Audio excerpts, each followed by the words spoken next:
Hello there. Good evening, good morning, good midday. I don't know when you're listening to this, but hello and welcome back. So sorry that there wasn't a podcast last week. I know I come back in the new year with a sad sob story about my life in the last 6 months and promising to do a podcast every week, and then it all went into the toilet completely. And I apologize for that. There's some really good reasons why, which I'll get into, but I'm back this week. I was struggling last week to find something to talk about, which I had tons to talk about, but there was so much on my mind because, as usual, I had come up against two little disturbances or disruptions in my life of me trying to get everything on track and build a routine and get back to where I want to go. And then I had two distractions happen. And I'll tell you, in my life, there are two things that will drive me to distraction. Three things that drive me to distraction. My life has always been dictated by money, unfortunately. I didn't grow up with the most secure situation as I was growing up. And as an adult, I wouldn't say that I've been extremely secure in my financial situation as an adult. I mean, that's what happens when you come from a family that doesn't have money, that was struggling. It does kind of go generationally that if you weren't born into money, some people are very good about, making it and making money for themselves. I was not one of those people. I didn't have didn't have a good financial education. My parents did the best that they could. And, I had a fantastic education, but I didn't have a financial education, and neither did they. They were not very, very poor with money. And so, that's a generational thing that can go on and on and on. I got really good at finances. I really didn't get good in finances until I hit my 40s, right? And I'm 47 now, and that's really too late in life to get good at finances. So anytime I'm stressed out or I guess have disruptions, it's because it has something to do with money. And because I'm not working right now, I have two extremely small personal clients in my IT consulting, which, hey, if you need IT consulting, reach out to me because I do provide that. And it's not just me. I actually have people who work for me when I need their expertise, but I need to do whatever I can to make money. So something was going on that was being disruptive to my plans for the new year. And after all that, I ended up, and if you've been watching on Instagram, I ended up having something really weird happening to me 2 weeks ago on Wednesday. I was coming back from visiting a client, and I was literally walking from my car, just walking. And I live on the 3rd floor of a 3-flat. It's really 4th floor, but we call it a 3-flat. And just before I got to the stairs, I was just walking normal, didn't twist anything or whatever, but my knee popped. It popped and I could not walk. I don't even know to this day how I got up the stairs. I was in so much pain. Now, I think I mentioned it 2 weeks ago, and if not, you're finding out about it now. But next month, I am going to Antarctica for 11 days. No lie. I am going to the continent of Antarctica, and I am scuba diving in Antarctica. So all of a sudden, my knee popping and not being able to walk was really stressing me out, because I literally was laid up for 2 days, waiting to get MRIs, getting a massage, trying to figure out what's going on because I could not walk. And if I can't walk, I certainly can't swim. And if I can't swim, I can't dive. And you cannot mess around when you're down in Antarctica because there are no hospitals. There's no hyperbaric chambers. There is nothing there if things go wrong. So you have to be in decent physical shape and not able to walk. And I had been planning this trip for over 2 years. It took me 2 years to pay for it because it's a very expensive once-in-a-lifetime thing. So I was distracted and bummed about that and also scrambling for money. So that's why I couldn't get my thoughts together last week to do a podcast. I had things I wanted to talk about, but I was just in this ball of stress, trying to, figure out what was going to happen. Could I get my leg back, et cetera, et cetera. I'm happy to say that they did an MRI and apparently I didn't pop any of my ligaments. I have no idea what happened because over the last 2 weeks, things have gotten better. That doesn't feel like it did before, but my understanding is just there's swelling in the knee and it's going to take a little bit of time for that to go down. And, I'm good to go diving. I'm good to go to Antarctica and I'm totally stoked about that. So yay for that. But it really does go into a little bit of some of the things that I wanted to talk about today. And one of those things I wanted to talk about was, when you're trying to build in consistency, one thing I've always said is that there is freedom in discipline. I'm probably not the first one who said that, but, if I've heard it from somewhere, it's a good thing to repeat, but there is a truth to it. When I say there's freedom in discipline, I don't mean that conformity, because discipline is not conformity, although a lot of people will let you think that. Discipline, I think, more is in self-discipline. Like if there are things that you want for yourself, you really need to make sure that they happen. In order to make those things happen, you need to be able to have discipline of the mind. Everything comes with discipline of the mind first. So, as I said before, my body went to shit, everything went to shit. So I'm trying to get myself back to where I'm more familiar with myself, or in a place that I feel more like myself, feel more like tech. And the goal was to start working out and all this other stuff. And part of the problem is my discipline, my consistency has suffered over the past couple of years due to physically not feeling well, due to screwed up job situations, etc. ad nauseum. When you don't have discipline and when you don't have consistency, distractions break everything. When you have discipline and when you have consistency, distractions are just distractions, but you can get yourself back on track. But once you break that consistency and that discipline, it takes time to get that back. Now, back when I was training people, I would always try to explain to them, like, yeah, working out really sucks, it hurts at first, et cetera, et cetera, et cetera. But it takes like 6 weeks, if not longer, I don't know what that was. I apologize for that. It takes 6 weeks, if not longer, to build a consistent routine.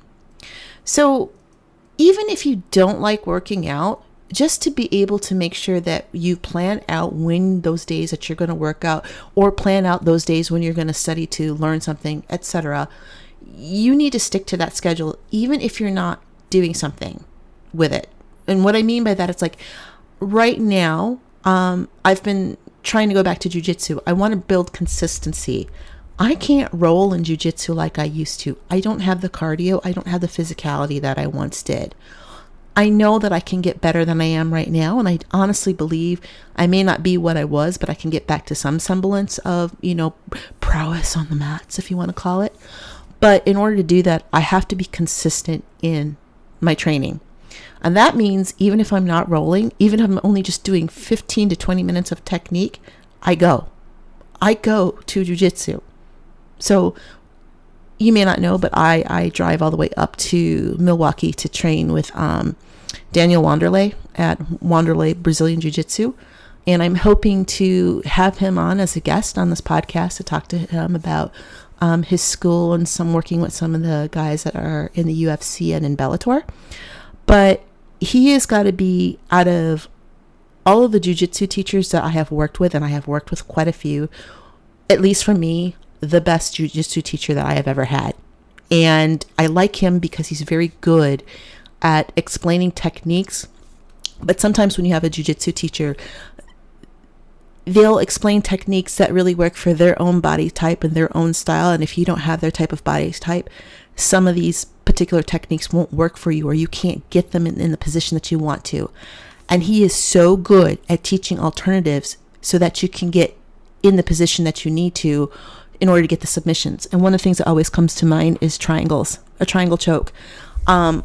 If you've got some thick people with thick thighs, and even when I'm at my skinniest, I got some thick ass thighs, I can't do a proper triangle. I have a very hard time locking my foot underneath my knee in order to get the triangle in.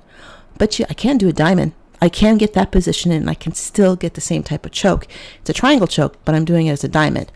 I didn't know that until I started working with him. And that's just one of many different things that I have learned from him. When there's a technique that doesn't work in that particular position or in a particular way, he's always willing, and he makes a point to show modifications that will work for different body types. So that is why I drive an hour and a half each way to train with him, because I think his jiu-jitsu is just that good. So he's up in Wauwatosa. I call it just up in Milwaukee, but Wauwatosa. I'm from Chicago. That is an hour and a half up and an hour and a half back. that is a long drive. That's a long commitment in order just to go do some jujitsu. I mean, there's jujitsu schools here in Chicago. You know, I could sit there and talk about the pros and cons of them. I'm not a huge fan, and that's another long story for another time if I decide to want to talk about jujitsu. Have to be careful about this stuff because you don't want to sit there and talk about other gyms because I can give you a bad reputation, but I probably have a very different perspective just because I'm a female. I'm an older female, and I've never been one of those cute, pretty girls, and they definitely have a different perspective and experience in the gym than people who are not if they're female. And that might be a good conversation. Maybe I need to find some females to come on the podcast to talk about that. But to get it back to what I was talking about is that I make a point, or was making a point 3 times a week to go up there and train for consistency, because I have to build back in the consistency and the discipline and the habit, because I don't have it anymore. If I had that consistency, that discipline, and the habit, then when I have a week where I get completely messed up because I have to go work with a client when I wasn't expecting to do it, or I have an injury, I can still go do what I need to do. So in the case of my leg injury, what I really should have done is I still should have gone to the gym and worked the body parts that I could. But I was just in this stress. I mean, to be fair, for 2 days I couldn't walk. I mean, I literally was like, oh, it was bad. But part of the other days when I was waiting for the MRI and things started feeling better, even though I was sore and in pain, like when I had my ACL surgery, I was in the gym 3 days after my surgery. I had a great coach back then. 3 days after my surgery, and we just did stuff so that I was sitting down and I was still lifting weights and everything. I know how to do these things. I know these things. But because, as I keep repeating, I don't have the discipline anymore, or the consistency, or the habit, the slightest little thing breaks it. And then I'm just like, find other reasons why I shouldn't do it. I find other reasons why I shouldn't go. Oh, I'm going to rest. Oh, I need to rest my legs some more. Oh, well, I'm really stressed out and I can't do this. And it's legitimate. Don't get me wrong here. I'm not saying that it's not a legitimate feeling, because it is a legitimate feeling. But what I am saying is that when stuff like that isn't going on, once you do the reset, you really need to go and build the consistency and the discipline and the habits in order to get better at whatever it is that you want to do. And this comes from, a training aspect if you're working out in the gym, or a training aspect if you're wanting to learn martial arts, or a training aspect if you want to become a better artist, if you want to learn a new language, if you want to learn programming, anything. You have to build the habits in. And you have to be consistent. And that means doing it even when you don't feel like it. Because at the beginning, I guarantee you're not going to feel like it. And for those of people out there who are saying, oh, but I totally want to do it at the beginning. There are people who it's exciting for the first 2-3 weeks, but the first time they get an injury or a little bit sore, a little bit uncomfortable, or again, something distracts them, they don't have the habit in yet, so they don't get back to it. So what happened to me over the last 2 weeks of boom, boom, 2 things completely broke everything again. So today I made a point to say, you know what, because it's not my normal training day. I was like, I'm going to go to the gym. But on top of it, as I was mentioning in the podcast 2 weeks ago, I went through early menopause. I have had issues with training. I don't feel good, blah, blah, blah, blah, blah. But I know I'm not the only one. But the thing is that women don't really talk about this, and men don't want to talk about it with women. It's like a big hush hush secret. So I had to do a lot of research, because there's a way that I used to train when I was younger and before I hit menopause, when stuff didn't hurt all the time. And after doing some research, I realized, you know what? I can't train like that anymore. So the way that I had been training was I was training a 4 to 5 day split, and also doing jiu-jitsu and Muay Thai. And I still believe that I can train 5 to 6 days a week, but I can't lift 4 to 5 days a week. I just can't do it anymore. And the truth is that for women who are postmenopausal, apparently they shouldn't. So before, when I was actively competing, I was always worried about getting too heavy, too big when I was lifting, because I used to put on muscle quite easily. And I'm not a big woman. I'm only 5'5". I have the personality of a 50-foot giant, but I'm only 5'5". And my joints are actually really small and petite, but I'm built like a brick shit house otherwise. So what this meant was any time that I was doing any type of combat sports, I was heavy and stronger than the girls who were in my weight class, but they were taller than me. And for striking, it's not the best of ideas, because they've got the reach on me, and I could probably knock them out, but it's annoying when it's just annoying when they have reach on you. And it's the same thing with jiu-jitsu. There are a lot of things that I do better than somebody who's long and lanky, but there are some things that long and lanky people can do that makes it hard for me to deal with if they can get me. And it was decided early on in my combat sports career for me to go at a weight that wasn't comfortable or natural for me in order to make sure that I wasn't competing against women who were much taller than I am. I don't need to worry about that anymore because my quote-unquote career in combat sports is over. I highly doubt I'll ever compete in jiu-jitsu again. I am not going to be competing in Muay Thai. I have different goals now, and we can talk about that too in another podcast. When I was still active on Twitter, I was mentioning that I have too many people that I know personally who have been affected by what I believe is CTE. One of them recently took his life, and another one, he hasn't taken his life, but over the years that I've known him, there's been some definite cognitive things and emotional things that have been deteriorating with him. And, after the one killed himself, after the one guy killed himself, and also seeing everything that was going on in MMA, in jiu-jitsu gyms, just a lot of the misogyny, a lot of how managers and promotions don't care about their fighters, about how management and promotions are having people like, women abusers and stuff on their roster. I just was like, I don't want any part of this anymore. I don't want any part of this anymore. I didn't like how I was getting treated in the gyms. I didn't like how I was getting treated, when I was managing MMA fighters. I didn't like the community, frankly. I didn't like the community, and I just stepped out of it. So even though I missed training, though. Training's fun. I like training. I just didn't like the gym drama. But, as I said, I've decided to come back because I did miss the training. But with that being said, my days of being, I want to be competitive in so much as I want to kick everybody's ass, but I don't necessarily feel the need to compete to prove that point anymore. Like, I just want to know in the back of my head that I'm a killer. And that's enough for me. And at a point in time, that wasn't enough. I wanted to go out there and prove to everybody about what a badass I am. But part of being a real badass is not going out there and having to prove it. You just know you are. It's kind of like those people who sit there and say that they're alpha males, and anybody who's screaming that they're an alpha male isn't. They just aren't. So with that in mind, postmenopausal women are supposed to be lifting heavy and more intensively. And that's great because before, as I said, I was backing off the weights a little bit. I mean, I'd lifted weights and I was pretty damn strong, but I could have been stronger and I could have gone further. But when I did that, I'd start getting heavy, so I'd have to back off. I don't have that problem now for lots of reasons. I don't have that problem because, I don't have what it takes to build the muscles as much as I used to anymore. And I'm not competing, so I can lift as heavy as I want.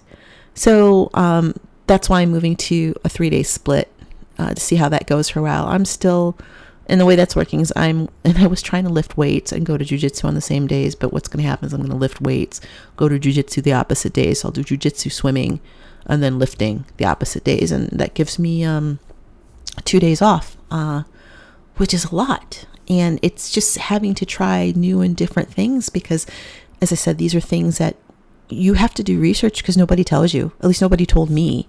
Like, as I said, I didn't even know that I was going through menopause. I just thought I was sick. I thought something was chronically wrong and the doctors didn't do the right test. So, and because of that, I didn't get on hormone replacement therapy as soon as I should have, in my opinion. And that's why I'm having so many ligament problems now. So I could go on about this. Like, I need to have surgery in the next year on my wrist because that's gone. And, I spoke about my foot. I have 3 torn ligaments in my left foot, and I didn't know why this was going on.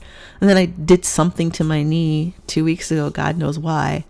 And now I'm living with drinking collagen supplements and bone broth and doing everything I can to try to, save what ligaments I have left, and hopefully try to build them stronger as I do the research of what needs to happen. I'm not trying to turn back the clock. You can't do that. It just doesn't happen. But I don't want things to degenerate more. And I actually want to I'm going to do my damnedest to get best to where I was. And I think I said that before, that I was going to do that. So this has spent, 20 minutes talking about me and why I didn't go to a podcast last week. But I also wanted to cover some of the things with training. And I don't know if you're interested in that. I might keep talking about that every week, because I find training, which is good. I'm interested in talking about training again. And I love talking. I like lifting weights, actually. I found that lifting weights, I stopped liking it because it hurt. And it still does hurt. It's not as bad as it used to be. But the thing I noticed today is that it's not lifting the weight that hurts my muscles. It hurts my joints. It hurts the ligaments. So I think I'm going to have a conversation with a doctor about that as well, because it's a little bit, it's the ligaments that hurt, not the actual weights. I can still feel in there. I'm plenty strong still. And I think I can get my strength back, actually. But not if I can't tolerate it in my wrists or my foot or anything, or my wrist or my ankle joints and stuff like that. That's where it hurts. And it's not arthritis. It's something's wrong with my ligaments. They just aren't what they used to be. They're the ones that are suffering. I do want to touch on a few other things that have nothing to do with me this week. And I think the biggest thing that's been annoying me is just watching the Republicans in the House.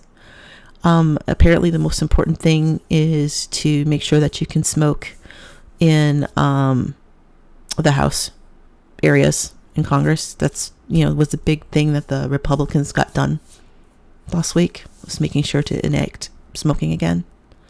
It seems like anything that is positive to the health and welfare of people, the Republican Party just wants to be contrary to it. Like, you know what? We want to stop cancer. No, everybody has a right to have cancer if they want to. And I want to have a right to have cancer. I mean, this is what it is. Like, I am totally, it works both ways. And I think this is for a lot of topics that people don't understand. Like, you can be open-minded. And if you're open-minded, it means it works both ways. So I can understand to a certain extent about, which is funny because Republicans don't want legislation for this, that, and the other thing, but yet they want to legislate women up the wazoo. Go figure. But I can understand that if somebody wants to drink themselves to death or smoke cigarettes to death, they should be allowed to do it. Let them. I don't fucking care. Let them. You know the studies, you know the thing. If you choose to ignore it, that's on you. That's not on me. Go kill yourself. I don't care. Go smoke 15 packs a day. Go drink 20 beers. But what you don't have a right to is subject other people to it who don't want to be a part of those things. And from my understanding, at least for how the law was enacted, or the repealing of the law was enacted for the House, is that, the congressmen the representatives could smoke in their private offices and stuff, but they couldn't smoke in common areas, and now they can. So if you don't want to be subjected to it in a common area, too bad for you, because, it's more important for them to be able to have their rights to smoke than for you to have a right to be in an area that's not going to contribute to lung cancer. Kind of talks about it. It kind of feeds into the gun argument too a little bit, right? I'd rather have my rights to have guns than, the right for a teacher to not get shot by a 6-year-old in the classroom.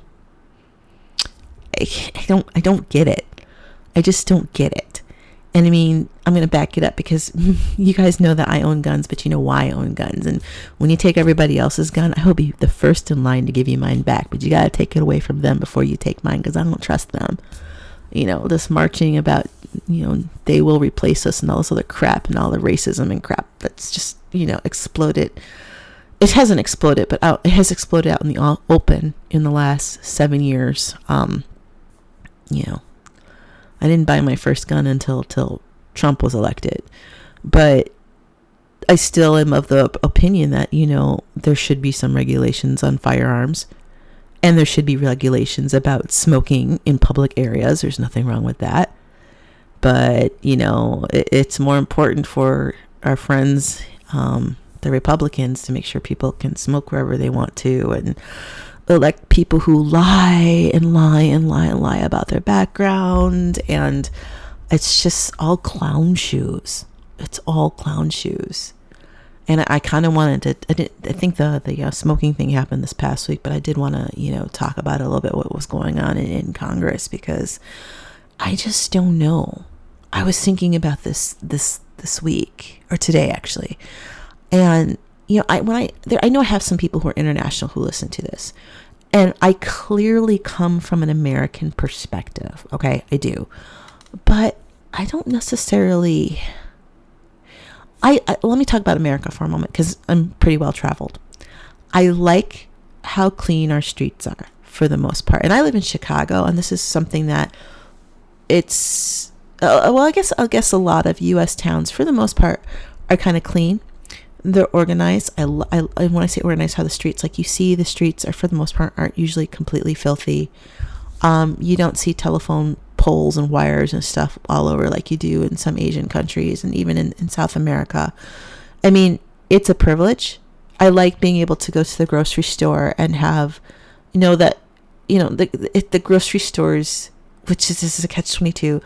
All my fruits are lined up all pretty and everything, and it's just not a hodgepodge of flies all over everything. And I'm going to sound very, very American, very elitist, but that's how I grew up, and I like that.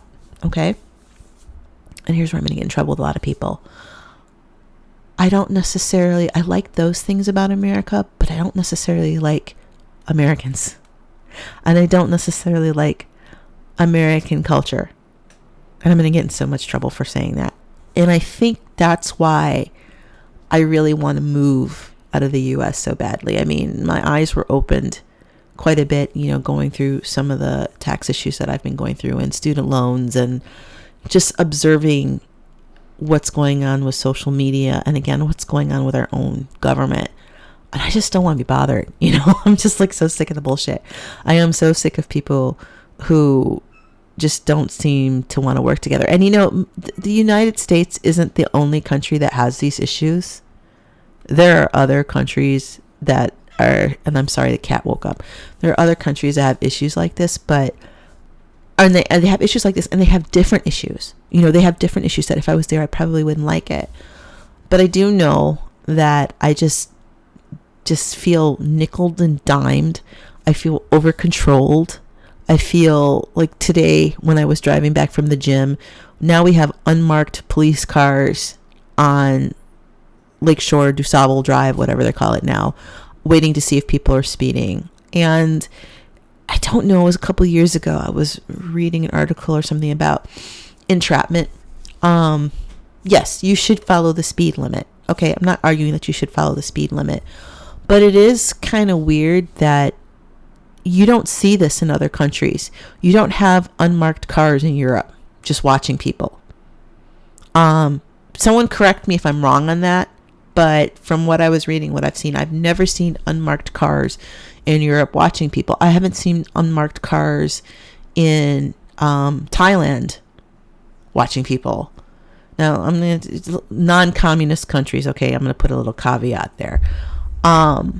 But here in the United States, you get, like when I go to jiu-jitsu, okay, I speed a little bit. I speed a little bit. Like most Illinoisans do speed.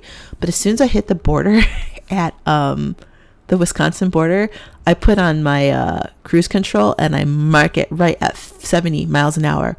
Because if you have an Illinois plate and you're going up into Wisconsin, you will get pulled over if you are going even 3 miles over the speed limit. So I do not mess around once I get to the Wisconsin border. Like, I put on cruise control. People are passing me. I don't care. I know what they do up there. But they're all hiding. And, to me, that is sort of a police state, isn't it? Like, you're hiding and waiting for people to do things wrong. It's like people are innocent until proven guilty. And I know I'm kind of reaching here, and I hope you understand the intent of what I'm trying to say, because I'm probably not being as articulate as I'd like to be on this, but it just creeps me out that you have unmarked cars watching people. We have cameras watching people. And we seem to want to allow more people to have, not more people, we seem to want to allow the governments and companies to have more control over us. And I don't get it. And it's really creepy to me. Really, really creepy to me. I'm starting to go into another topic that I think I want to save for next week, which is I really want to talk about the AI. Everybody freaking out about AI, as they should. And again, if you follow me on Instagram, you saw me probably today or yesterday bitch about I